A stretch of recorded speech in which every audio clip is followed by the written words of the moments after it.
छोटी बड़ी खबरों के साथ ग्रैंड न्यूज में आपका स्वागत है। नमस्कार, मैं तिलेश्वरी। आगे बढ़ने से पहले आइए देखते हैं आज की हेडलाइंस। भाजपा प्रदेश अध्यक्ष अरुण साव ने परिवर्तन यात्रा को लेकर मीडिया से की बातचीत।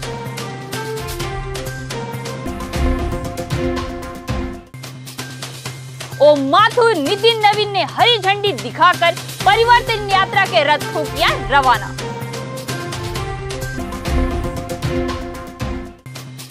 संभाग में लगभग 2500 अतिथि शिक्षकों ने की सुरक्षा की मांग।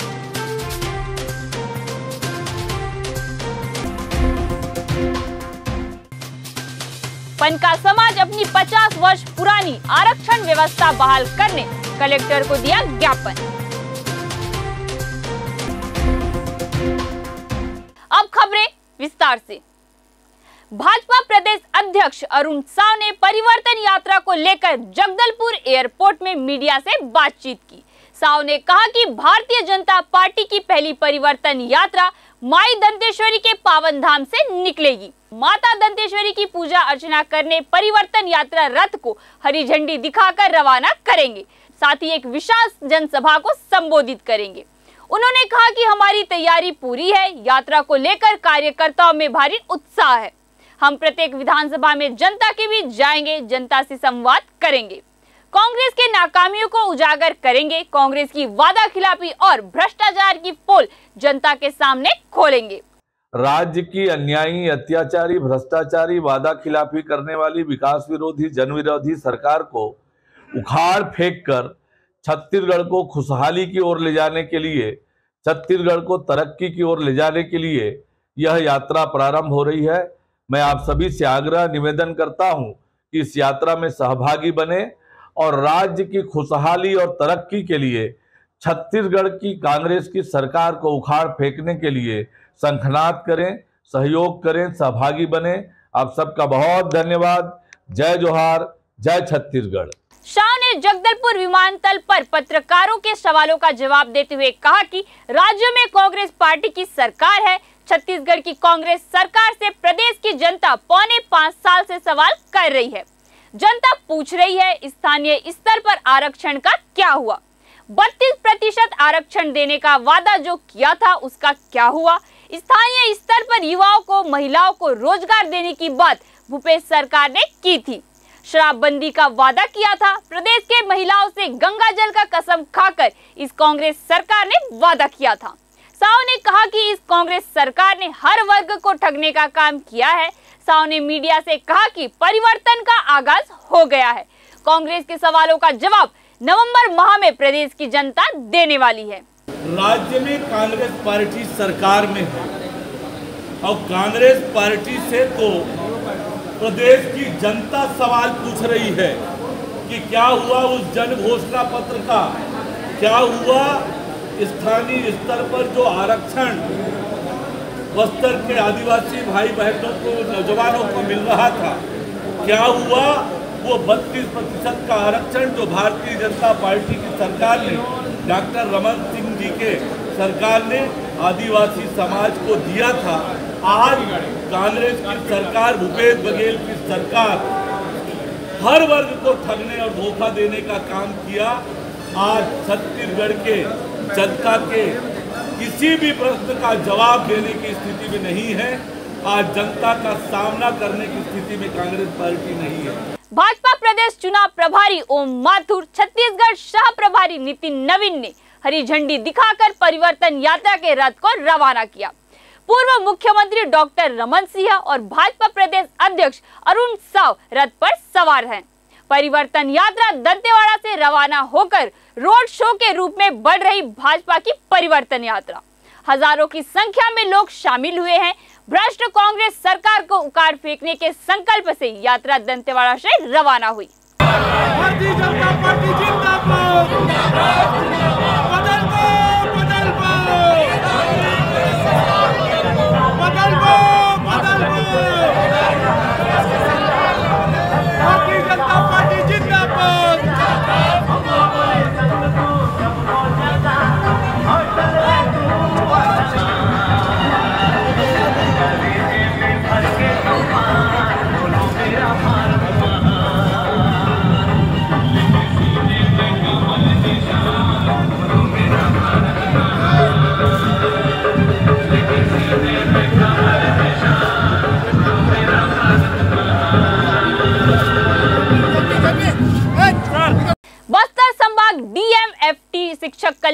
मांग बस्तर संभाग के 7 जिलों में जिला खनिज न्याय मद से शैक्षणिक सत्र 2014-15 से अब तक अतिथि शिक्षक, ट्यूटर शिक्षक, शिक्षक सेवक, शिक्षा मितान आदि नाम से प्रत्येक जिले में एकल शिक्षक एवं शिक्षक विहीन स्कूलों में अध्यापन कार्य हेतु स्थानीय लोगों को उनके योग्यता के आधार पर भर्ती किया गया है। सभी जिलों के स्थानीय अतिथि शिक्षकों के द्वारा अपने कार्य को बृहद, दुर्गम एवं अति संवेदनशील क्षेत्र में पूरी निष्ठा पूर्वक निर्वहन कर शिक्षा गुणवत्ता सुधार में महत्वपूर्ण भूमिका दे रहे हैं। बस्तर संभाग में लगभग 2500 अतिथि शिक्षकों ने जब सुरक्षा की मांग की है और 600 अतिथि शिक्षक अब तक प्रभावित हो चुके हैं। ऐसे में आज अतिथि शिक्षकों ने जगदलपुर में मीडिया के सामने अपनी बात रखी और वही उन्होंने कहा कि लगातार हो रही भर्ती से अब अतिथि शिक्षकों के लिए खतरा हो गया है और सरकार अतिथि शिक्षकों को बाहर का रास्ता दिखाने का काम कर रही है। उन्होंने सरकार से निवेदन किया है कि उनकी जॉब की सुरक्षा प्रदान करे। अगर 10 दिनों में उनकी मांग को पूरा नहीं किया जाता है तो आने वाले दिनों में बस्तर संभाग के निवास का घेराव किया जाएगा और साथ ही राष्ट्रीय राजमार्ग को भी बाधित करेंगे। 2014 से बस्तर संभाग के विभिन्न जिलों में हमारे जितने भी साथी हैं वो सभी अत्यंत दुर्गम और सुदूर क्षेत्र में सेवाएं दे रहे हैं। अब समस्या हमारे सामने यही है कि अब हमको सेवा से वंचित किया जा रहा है। इतने सालों से काम करने के बाद हमको एकाएक सेवा से निकाला जा रहा है। अभी रेगुलर टीचरों की भर्ती होने के बाद हम एकाएक जो है हमारी सेवा समाप्त हो जाएगी। तो सरकार से हमारी यही गुजारिश है कि हमें जो है सेवा से मुक्त ना करे बल्कि हमें जॉब सुरक्षा दे, क्योंकि हम बहुत ही कम मानदेय में हम अपनी सेवाएं दे रहे हैं और जहाँ पे गाड़ी साइकिल तक चलना मुश्किल हो जाता है, हमारे शिक्षक साथी वहाँ पे पहुँच के बच्चों को जो है शिक्षा प्रदान कर रहे हैं। ऐसे बहुत सारे शालाएं हैं हमारे बस्तर संभाग में जो सलवा जुडूम के बाद जो है वो बंद हो चुका था। ऐसे शालाओं को उसको रीओपन किया गया है और हमारे ही वहाँ पे शिक्षक साथी केवल अकेले जो है वहाँ पे सेवाएं दे रहे हैं। तो आज जब हम विषम परिस्थितियों में, कोरोना काल जैसे विषम परिस्थितियों में हमने अपनी पूरे श्रद्धा, पूरे लगन के साथ जो है हमने मेहनत करके सेवाएं दिया है, आज हमको जो है वहां से सेवा से वंचित किया जा रहा है। तो सरकार से हमारी जी योजना के हिसाब से तो अतिथि शिक्षकों को जो है नियमित किया जाना चाहिए था, पर आज पर्यंत वो प्रयास हुआ ही नहीं है। यदि हम लोग की मांग नहीं मानी गई, हम लोग 10 दिवस तक देखेंगे। यदि 10 दिवस के भीतर सरकार से कोई सकारात्मक प्रतिक्रिया आती है तब तो ठीक है, नहीं तो 11वें दिन जो है हम यहाँ पे बस्तर सांसद के निवास स्थान को घेराव करने वाले हैं। उसके बाद NH 33 को भी हम लोग चक्का जाम करने वाले हैं। पनका समाज बस्तर जिला द्वारा अपनी आरक्षण की पुनः बहाली की मांग को लेकर कलेक्टर को ज्ञापन दिया गया। पनका समाज के संभागीय संगठन प्रभारी मानिक राम पंत ने कहा कि पूरे छत्तीसगढ़ के प्रत्येक जिलों में ज्ञापन देने का कार्यक्रम किया जा रहा है। आज हम यहाँ ज्ञापन सौंपने आए हैं और कहा कि अविभाजित मध्य प्रदेश में पनका जाति को आरक्षण का लाभ मिलता रहा। 1971 के पूर्व पनका समाज अनुसूचित जनजाति वर्ग में था, परंतु किस वजह से विलोपित कर बाहर कर दिया गया, यह समझ से परे है। 3 मार्च 2023 को विधानसभा में अशासकीय संकल्प पारित किया गया, परंतु इसके बाद भी प्रक्रिया पर विराम लगा है। पनका समाज की मांग है उन्हें पुनः बहाल कर उन्हें अनुसूचित जनजाति वर्ग में लिया जाए। बस्तर जिले में सदियों से बहुतायत में पनका समाज के लोग निवासरत है। महाराज कमलचंद भंजदेव से मुलाकात कर उन्हें भी अपनी मांग से अवगत कराया गया और इस पर पहल करने का आग्रह किया गया। आज हम एक मांग थी जो हमारे 50 साल पीछे से मांग चल रही है, उसी मांग का पूरे छत्तीसगढ़ हर प्रति जिला में छत्तीसगढ़ के ज्ञापन दिया गया। तो हम भी यहाँ बस्तर जिला से जिला कलेक्टर महोदय को ज्ञापन देने आए हैं। मांग हमारी ये मांग नहीं है, उसको पुनः बहाली कहा जाए कि हमारा जो 1971 से पूर्व हम अनुसूचित जनजाति वर्ग में शामिल थे, पता नहीं किस कारणवश में उस समय की सरकार ने हम वहाँ से विलोपित कर दिए और उसकी मांग लगातार 50 वर्ष से चल रही है। तो जिसकी मांग अभी 3 मार्च को हमारा अशासकीय संकल्प विधानसभा में पारित हुआ, उसके बाद भी हमारा जो मांग है वो पूर्ण नहीं हो पा रहा है। इसलिए आज माननीय प्रधानमंत्री जी और माननीय मुख्यमंत्री जी को ज्ञापन कलेक्टर द्वारा दिया गया। तो इसलिए हमारे पूरे छत्तीसगढ़ में प्रति जिला में ये मुहिम चलाया गया है कि अभी 3 मार्च 2023 को छत्तीसगढ़ विधानसभा में असंकल्प बिल पारित हो चुका था, उसको केंद्र में भेज दिया गया है, लेकिन किसी कारणवश विलम्ब है। उस हमारा पनका समाज से निवेदन है कि लोकसभा में जो बिल अभी रुका हुआ है उसको आगे वाला सत्र में उसको पारित करने का कष्ट करे, ताकि हमारे बच्चे युवा को आने वाला भविष्य में अनुसूचित जनजाति का एक लाभ मिले, इनका जैसे केंद्र सरकार और राज्य सरकार के महत्वपूर्ण योजना का लाभ मिल सके। हम लोग बीते वर्ष से प्रतीक्षा कर रहे थे कि इस वर्ष हमारे बच्चों को शैक्षणिक सत्र में लाभ मिलेगा, केंद्र एवं राज्य की सरकार की योजना का लाभ मिली, लेकिन किसी कारणवश हमारा जो बिल है पारित नहीं हो पाया। इसी बीच आज हम कलेक्टर के माध्यम से माननीय सीएम छत्तीसगढ़ एवं पीएम माननीय मोदी जी को कलेक्टर के माध्यम से ज्ञापन सौंपे हैं। हमारा पनका समाज से ओर से निवेदन है कि जल्दी से जल्दी हमारा जो बिल रुका हुआ है केंद्र में वो पारित करने की कृपा करें। जिले के सबसे बड़े अस्पताल महारानी अस्पताल में इन दिनों मरीजों का तांता लगा हुआ है। घंटों लाइन में लगे मरीजों की हालत खराब हो रही है, वही पार्किंग व्यवस्था भी बदहाल नजर आ रही है। स्वास्थ्य व्यवस्था की पोल खोलते युवक ने मीडिया को इलाज में हो रही लापरवाही की जानकारी देते हुए कहा कि अपने 2.5 साल की बच्ची को लेकर यहां आए हैं, परंतु स्वास्थ्य व्यवस्था बदहाल है। आज जो है जिला अस्पताल महारानी में मैं आज आया था। मेरे बच्चे 2.5 साल के बच्चे को मैं इलाज कराने के लिए, कल रात तेज बुखार था, उसके स्वास्थ्य को लेकर के मैं इलाज कराने के लिए आया, और आज देखा कि जिला अस्पताल में बड़ी तादाद में, बड़ी संख्या में जनता यहाँ स्वास्थ्य को लेकर के आई है अपने परिजनों के साथ, और देख रहा हूँ कि इतने भीड़ लगी हुई बड़ी भारी संख्या में, और स्वास्थ्य व्यवस्था पूरी तरह से डगमगाया हुआ है। क्या कर रहे हैं आखिर ये क्षेत्रीय विधायक, राज्य सरकार, मुख्यमंत्री जी, क्षेत्रीय विधायक आकर के जायज़ा नहीं ले लेते, और यहाँ स्वास्थ्य व्यवस्था इतनी ख़राब है कि लोगों को यहाँ पर घंटों इंतज़ार करना पड़ता है, लाइन लगे हुए आप देख सकते हैं। पीछे हमारे बहनें, माताएं, बच्चे को साथ लाइन लगे हैं सुबह से लेकर के अभी तक, और स्वास्थ्य इतना गड़बड़ाया हुआ है कि स्वास्थ्य में कोई भी परिवर्तन नहीं आ रहा है।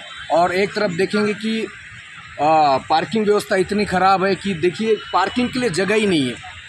पार्किंग ना मिलने की वजह से वाद विवाद की स्थिति बनती है।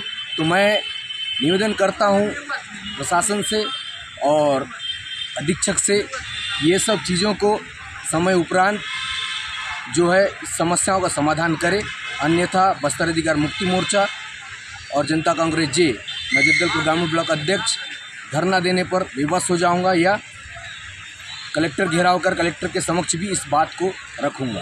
जगदलपुर शहर के दलपत सागर चौक के पास स्थित प्राचीन काल के कृष्ण मंदिर में आज भी जारी है सांस्कृतिक कार्यक्रम। कृष्ण जन्माष्टमी के अवसर पर यादव समाज के द्वारा जगदलपुर में विशाल शोभा यात्रा निकाली गई थी।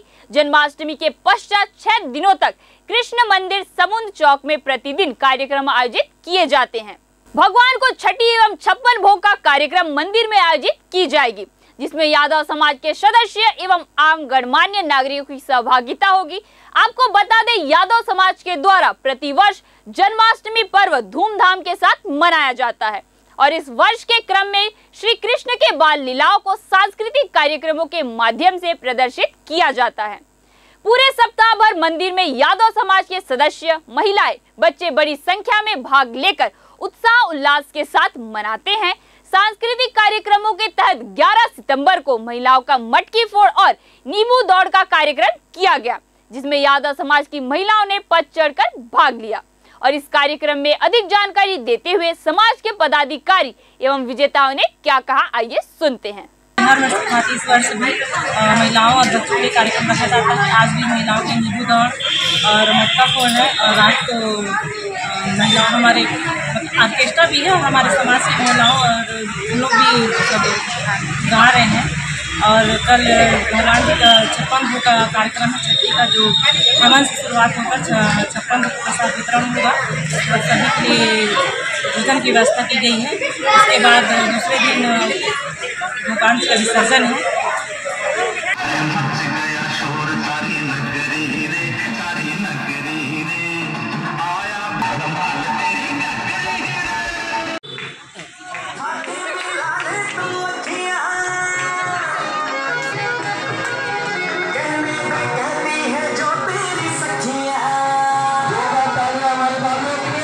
बस्तर जिला यादव समाज की ओर से प्रतिवर्ष कई वर्षों से श्री कृष्ण जन्माष्टमी महापर्व बड़े भव्य के साथ मनाया जाता है।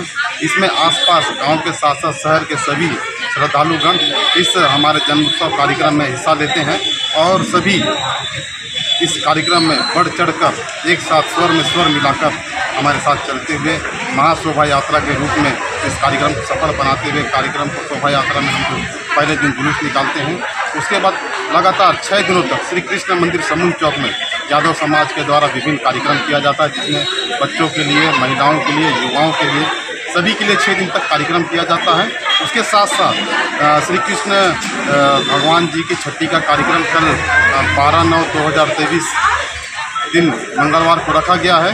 इसमें भगवान श्री कृष्ण जी के छठी कार्यक्रम और 56 भोग का कार्यक्रम भी रखा गया है, जिसमें समाज के सभी परिवारों के साथ साथ जगदलपुर शहर के और आसपास के ग्रामीणों से सभी हमारे यादव बंधु और गणमान्य नागरिक इस कार्यक्रम में उपस्थित होंगे और लगातार कई वर्षों से यादव समाज इस कार्यक्रम को बड़े भव्य रूप से मनाते हुए बढ़ चढ़कर और शहर में एक मंदिर की एक छवि को बनाते हुए इस प्रांगण में कार्यक्रम करते हुए आते हैं। ज्ञात हो कि प्रार्थी भोलाराम कश्यप ने रिपोर्ट दर्ज कराया कि वर्ष 2021 अक्टूबर में मैं आपकी पत्नी की नौकरी डिमरापाल में वार्ड बॉय के पद पर लगवा दूंगी, जिसके लिए 1,50,000 रुपए लगेगा और नहीं लगा तो पैसे वापस कर दूंगी। कहने पर 1,50,000 रुपए किरण कश्यप को दिया हूँ, जिसके बाद हमारे गांव के आसपास वाले 15 लोग से किरण कश्यप ने स्वास्थ्य विभाग में नौकरी लगवाने का झांसा देकर लोगों से कुल 27,61,000 रुपए लिए, जिसमें टीकम जोशी ने फर्जी नियुक्ति पत्र देकर